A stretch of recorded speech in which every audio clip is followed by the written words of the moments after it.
once upon a time I wrote a story that began, "Christmas was always sunny," and it really was. It seemed to me that it was. Hello, my name is Sue Blue, and I'm 93 years old. I came to Sarasota when I was about 3. I was born in Tampa, but spent a lot of time down in Sarasota because I was visiting and eventually lived with my maternal grandparents at East Scarborough.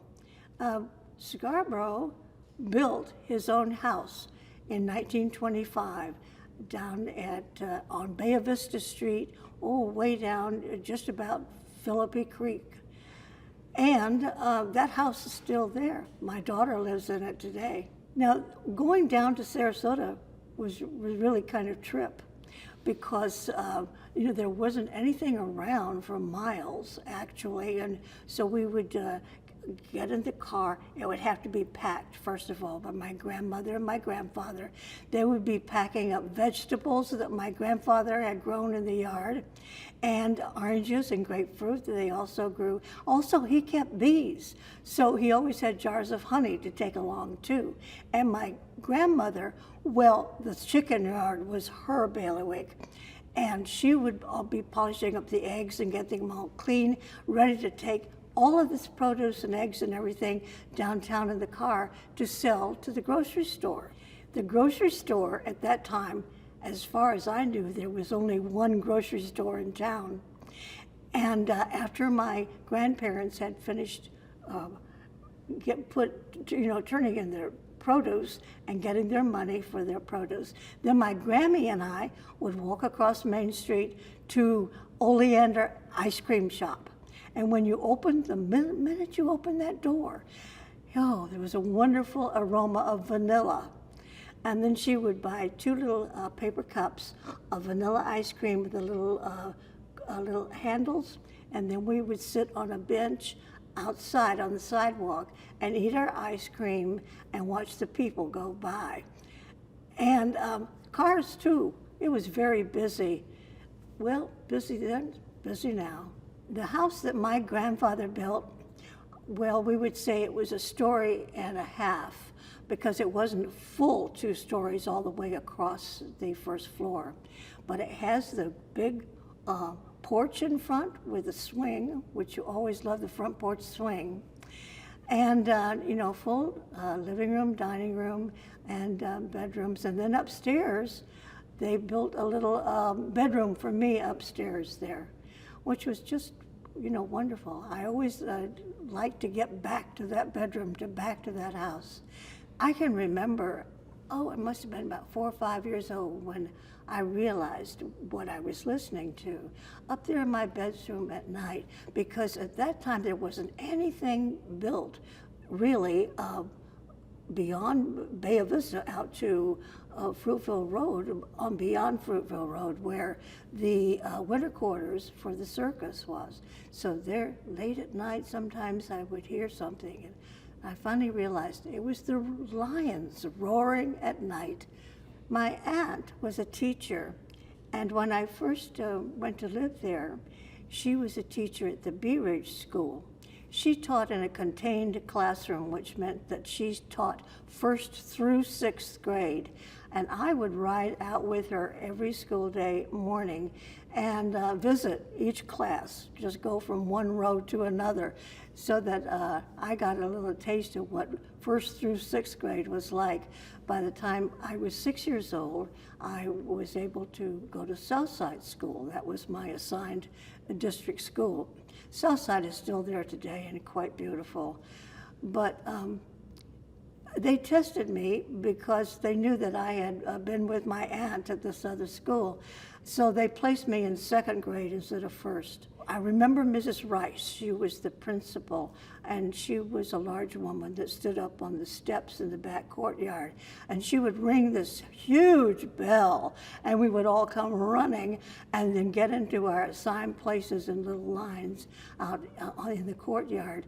And she would make some announcements, and then she would read verses or whatever from a psalm each morning, and then we would recite the Pledge of Allegiance and then go walking into our classrooms. Fun things when we were really kids. I guess from about 6 years old, I was very much aware of the county fair, the Sarasota County Fair that was held every year. And this was really terrific because you got to go on the tilt-a-whirl, that was really scary, and on the Ferris wheel. So that was really something, and something to look forward to. We enjoyed doing things like that a lot. And then we always had entries into the fair of one kind or another. I remember entering, they always had to match up the roosters and the hens.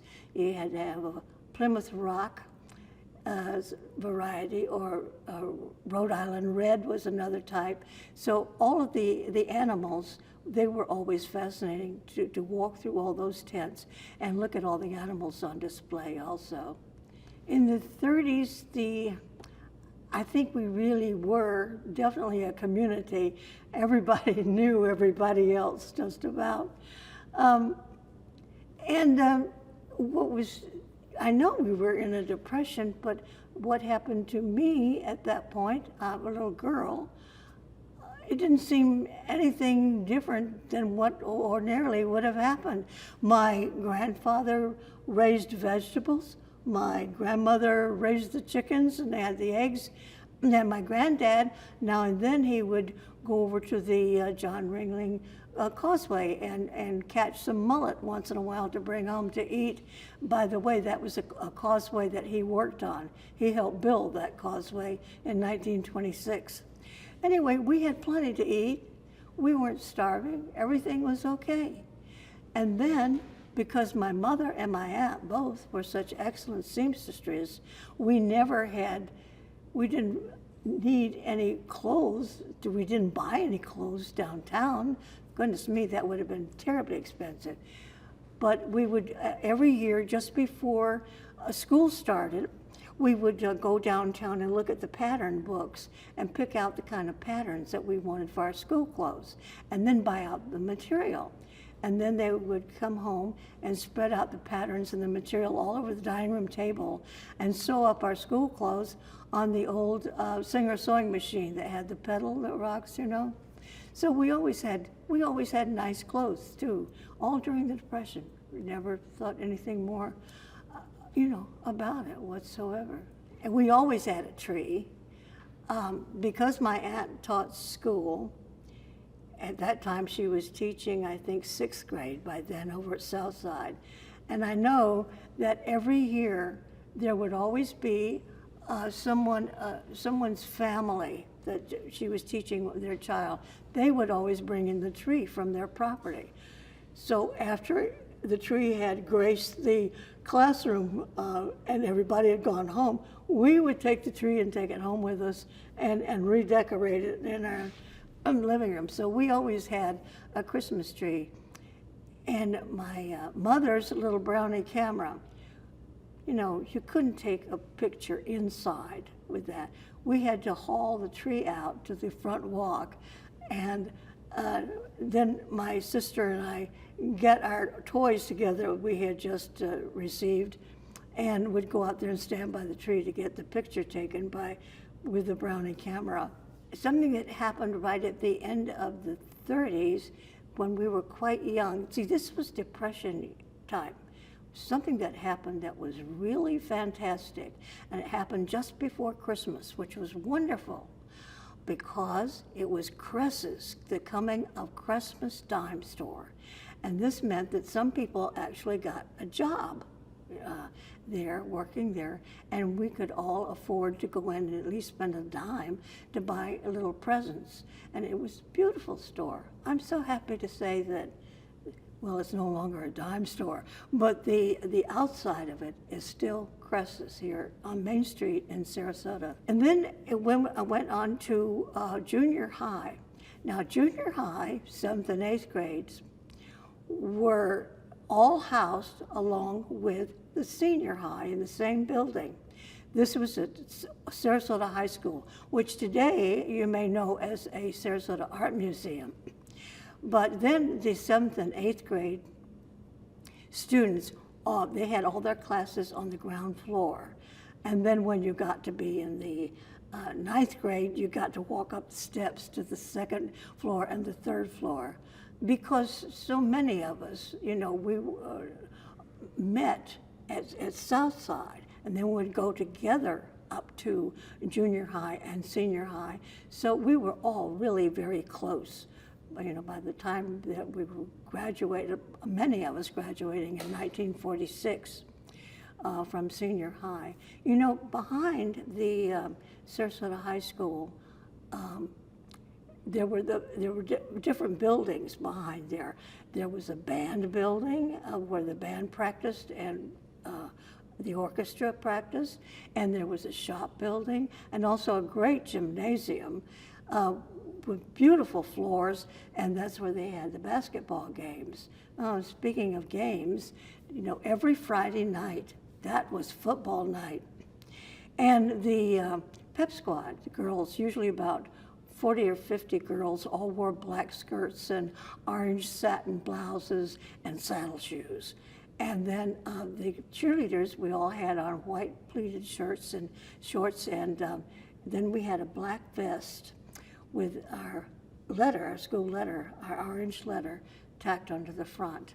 And we performed during halftime along with the band out on the field. One year, this was really very special. We got an invitation from the Ringling Brothers Circus to come and usher for their going away performance. It really was like their dress rehearsal for the show that they were going to put on in Madison Square Garden. They were going to leave shortly by, their circus trains to go up to New York and open with the show. So we got the invitation, if we would like to come and be their ushers for that show in Sarasota.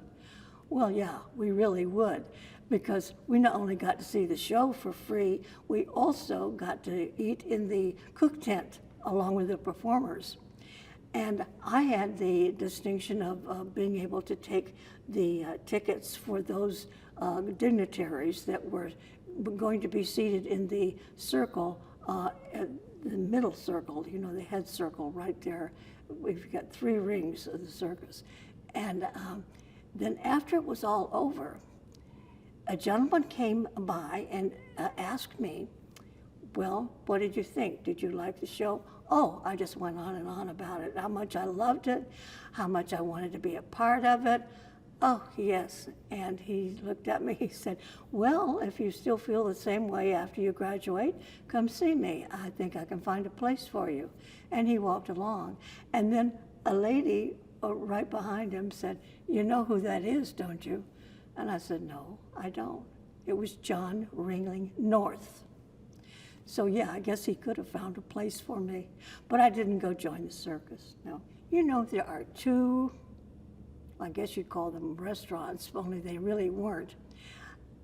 Back then, that the high school kids, these were, our hangouts. And I was so brokenhearted practically when I came back and found that they had knocked down Badger's drugstore. Now, Badger's was at the corner of Main Street and Pineapple.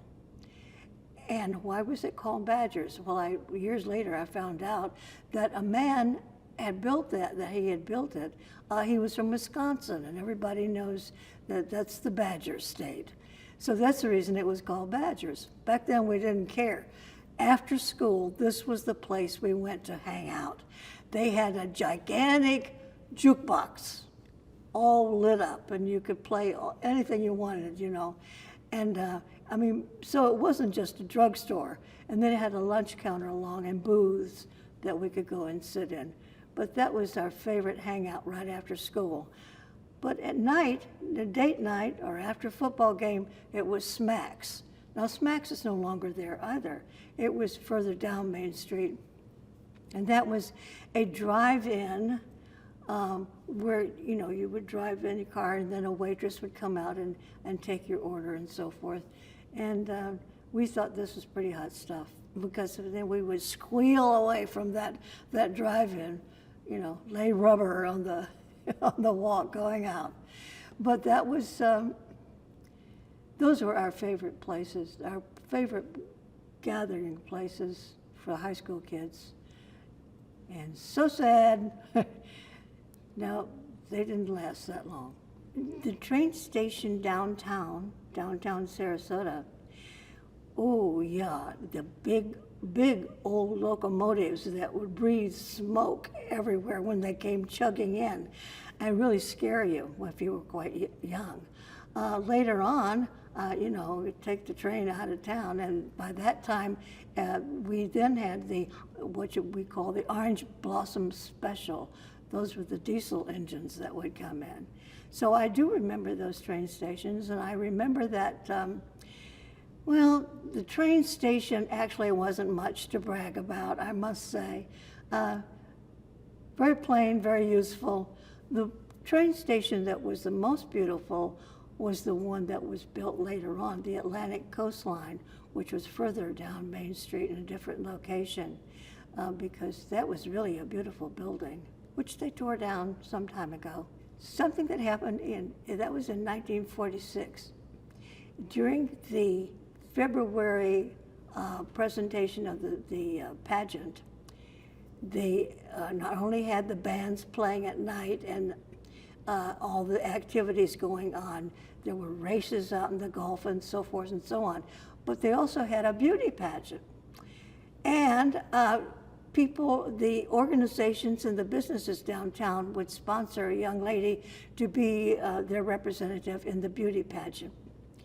And I represented Montgomery Roberts, which was an upscale ladies ready-to-wear store at the time down on Main Street, and got a two-piece white bathing suit to wear in this little endeavor. We had to walk one at a time all the way around the pool, on that sidewalk, all the way around the pool, waving to your audience as you walked along. So that was kind of special, but Lido Casino was really great. I'm sorry to say it no longer exists. I think it was torn down in 1969. Very sad.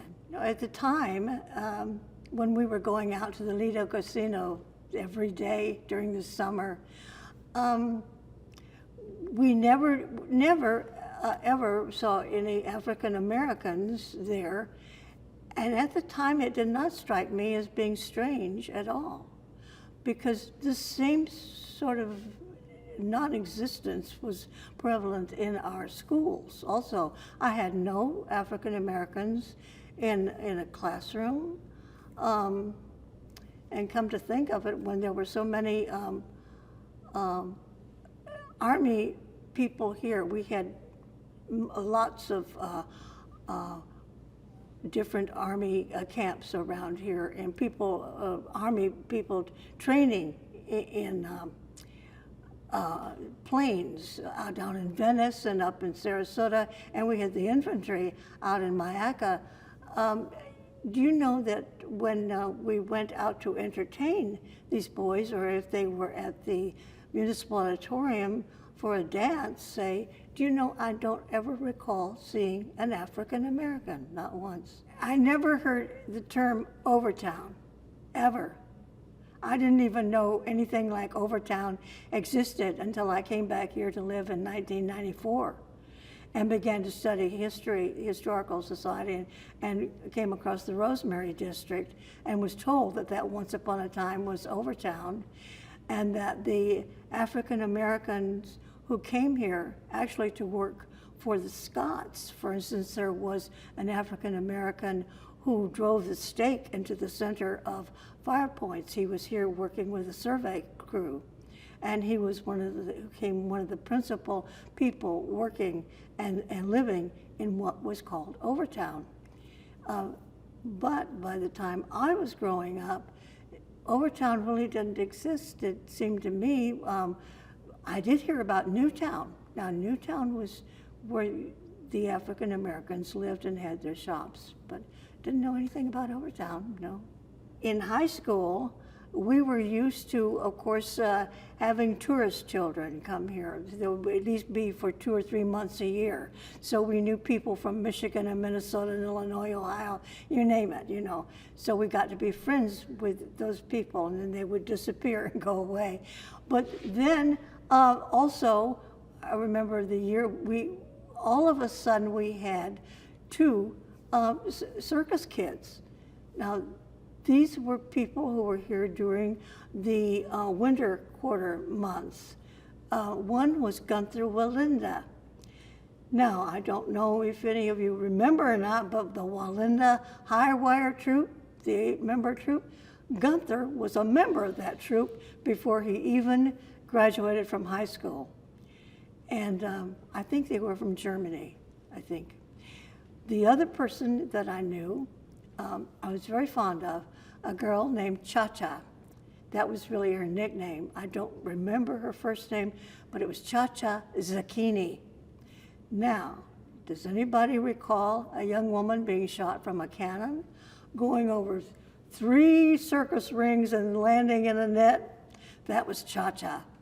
Her father had built that cannon, and he had, devised the whole act. But anyway, those were 2 people, very unusual youngsters that I met and knew at that time. During World War II, my aunt, who by that time was teaching at Sarasota High, but she also was in charge of the drama club, she got together a troupe of high school kids that might be interested in going out to entertain the troops. During World War II, we had so many of them living around here and training around here. We had the Venice Army Air Corps down there. They were training in fighter pilots. And then we had them in Sarasota, what today is Sarasota Bradenton Airport. Then it was an Army airfield. And we had infantry training out at Mayaca and Arcadia. And so there was a lot of opportunity and need for us to go out and entertain the troops. We were only kids, but we formed a troop. We called ourselves, the junior USO troop. And there were some that would do little stand-up comedy or little skits of one kind or another. I'm sure they were quite corny, but the boys seemed to like them anyway. And my best friend and I sang. We would do duets and harmonize on all the pop songs of that time. And during the war, during the Second World War, that was where we turned it over to being like a USO. The boys could come in during the day if they had time and take out a book to read or write letters or just simply sit and talk to somebody. On Saturday nights, the ladies would get all dressed up in their evening gowns, and there would be a band playing on stage, and there would be special dances held for the Army boys all the way around. They would come into the municipal auditorium. Then another person that I remember as being very influential in Sarasota was Carl Bickle. Now, Mr. Bickle had started off as a reporter with the United Press International. He eventually did become president of that organization, but before World War II had even started, he had been in Europe, and he happened to interview Mussolini and Hitler. He didn't think evidently very much of them at all.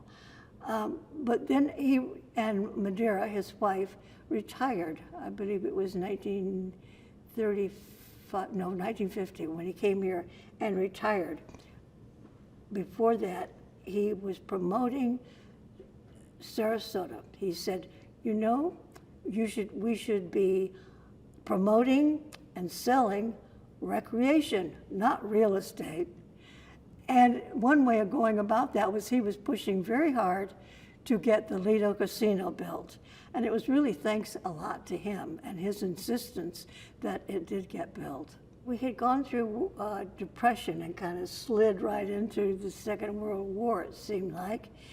And all during that time, well, I remembered that gas was rationed. You know, you were having trouble getting gas for your car and so forth, but we did not really, I don't think we really felt terribly, except that we had a lot of the boys that were going off into war. My uncle, two uncles, one in the Navy, one in the Army, were both in the war, but they came back safely. The crux of the whole matter was, you know, when was it going to end? When was all this going to come to an end? I was in music camp in Tallahassee when the end of the war came, and they immediately put a band together and marched down the street. It was really just amazing, but I kept thinking, you know, this is terrific that this has happened. One was very glad that it's all over, but the boyfriend that I was just going with at the time, he had just left the week before for the Navy. The Miramar Hotel was really, really quite something when it was built down there, Palm Avenue. And there was one occasion, and I don't know exactly how this happened, but I was invited to, I remember now. I was invited to do a little dance for a dignitary who was here. I don't remember their names. But so at 5 years old, I was doing a little dance down at the Miramar Auditorium. It was really a very beautiful place. A little bit later on, I was invited again to do something. By this time, I had been taking violin, and I was 6 years old, and I was invited to, by the, I think it was the Sarasota Women's Club, to come to and entertain, to at least play one piece for a person who was known as, let's see, she was a Princess Katakasen. And that she was, actually she had been the niece of Palmer, Lillian Palmer. And she had met Michael across over in Europe when she went with her aunt to visit over there, and they had fallen in love and gotten married and come back here. So this whole thing was going to be all about her. And so I played my little violin.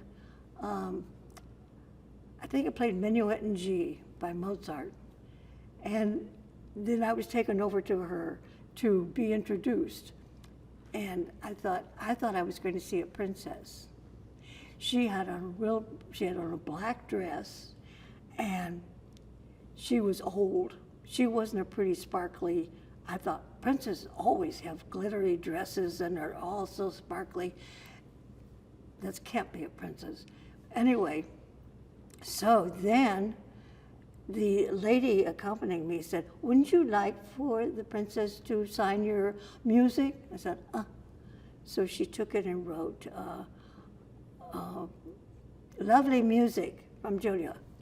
The Humber Arcade was right down there at the bay, right down at the end of Main Street, and I'm sure you can still find pictures of it. The street went right through the arcade, and there were yellow brick buildings on each side with a tower up above. At one point, the City of Sarasota offices were located there. The Sarasota County Chamber of Commerce was located in a building out over the bay on the bay road that went out there over the bay. My mother worked out there, and so I was very familiar with riding through that arcade every day, right, going down Main Street, right on through the arcade, out over to the bay. It was a wonderful building, a wonderful place. She loved working there. everybody used to tease her and said, all you got to do is throw a line out the window from your typewriter. You can even catch a fish if you want. It was just a shame that they took all that down, I thought. The Sarasota County Chamber of Commerce did move to another fabulous building, the Victor Lundy, the architect, that building over on 41 that you may still recognize when you see it as you drive past. It's practically all glass, very much in the Sarasota School of Architecture frame. But that Hover Arcade, I thought that was really special. I really loved that place. The women during that era, I think they were mostly consigned to a kind of, you know, their own little place. Well, for John Ringling's wife, of course, Mabel, well, she ruled over Katazan, and she had a rose garden. And so everybody looked up to Mabel Ringling. She became the president of the garden club. So the women got to at least start a garden club, and they had the women's club, things of this nature. But as far as actually becoming an official of the city, getting elected to an office, becoming the president of the Chamber of Commerce, no, this just did not happen.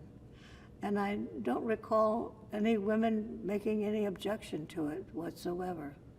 No. Well, I was very fortunate that both my mother and my aunt would take me to various movies. My aunt was particularly fond, I think, of going to operetta type movies where I think the lady's name was Grace something or other, who had a, you know, high soprano voice. But the movies that I really loved and I wanted to go see were the ones of Shirley Temple. Shirley Temple was my idol. I said, one day, I'm going to be the Florida Shirley Temple, that's for sure. These first-run movies that I was talking about, like The Littlest Rebel and so forth, those were at what began the Edwards Theater, became the Florida Theater. And later on in high school, we'd go on dates, we would go to the Florida Theater. But way back when in grammar school, there also was the Ritz Theater, which was on right down Main Street. And right on Main Street, they showed on Saturday mornings, now this was a real treat for the younger boys especially, they would show cowboy movies. And every now and then I would be invited with a young grade school boy. His name was Jimmy, I remember. I would be invited to go with him to see this shoot 'em up, bang, bang cowboy movie, and which made no sense to me whatsoever. His grandmother would drive us down there, and then we'd get out and go into the Ritz Theater. As I recall, the Ritz Theater was, I think, just about the only building in town that was air-conditioned. And it was kind of funny to watch people walk by the outside of that theater and then pause and then back up a little bit just to feel the air conditioning coming out from the back. Oh, community means you sort of occupy the same sort of spot. Community means maybe the same sort of feelings most of the time together. Recognizing what's good about what's happening and feeling not so good about some things too. But as a community, very good friends. Some of us had grown up together, gone to school together. We were very close, as I said, that 1946 graduating class from high school. We remained in good community all those years, yeah.